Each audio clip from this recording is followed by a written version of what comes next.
नमस्कार। और मेरे प्यारे बच्चों, कैसे हैं आप सब। आशा करती हूँ कि आप सब घर पर कुशल मंगल होंगे। चलिए, आज हमने पिछले कालांश में स्वरनाम और उसके 3 भेदों के बारे में पढ़ा था। पहला था पुरुषवाचक स्वरनाम, निश्चयवाचक स्वरनाम और तीसरा अनिश्चयवाचक स्वरनाम के बारे में हमने पिछले कालांश में जानकारी प्राप्त की थी। आज हम संबंधवाचक स्वरनाम, प्रश्नवाचक स्वरनाम और निजवाचक स्वरनाम के बारे में पढ़ेंगे।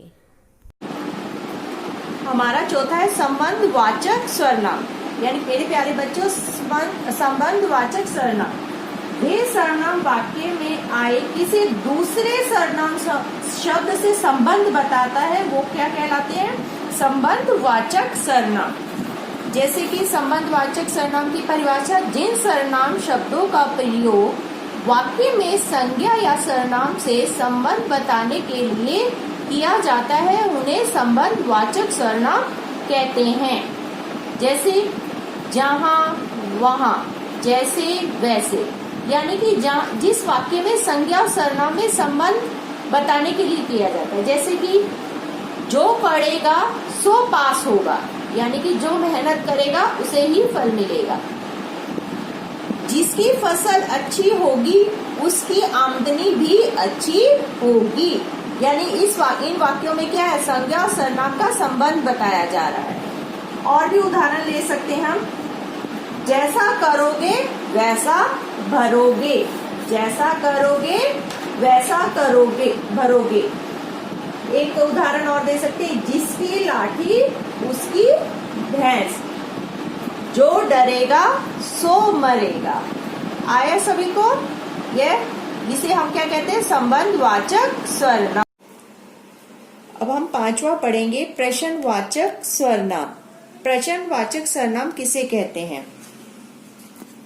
प्रश्नवाचक सर्वनाम जो सर्वनाम शब्द प्रश्न पूछने के लिए प्रयोग किए जाते हैं, यानी जिनमें हम प्रश्न पूछते हैं, उन्हें हम क्या कहते हैं? प्रश्नवाचक सर्वनाम। यानी जिसमें हम दूसरों से प्रश्न किया जाता है, जैसे कौन, क्या, कैसे, क्यों आदि। जैसे कि ये चित्र है, यह कौन सो रहा है, यानी यहाँ प्रश्न पूछा जा रहा है कि यहाँ कौन सो रहा है। एक और उदाहरण ले सकते हैं हम, कौन रो रहा है, या ये भी बोल सकते हैं कि डिब्बे में क्या है।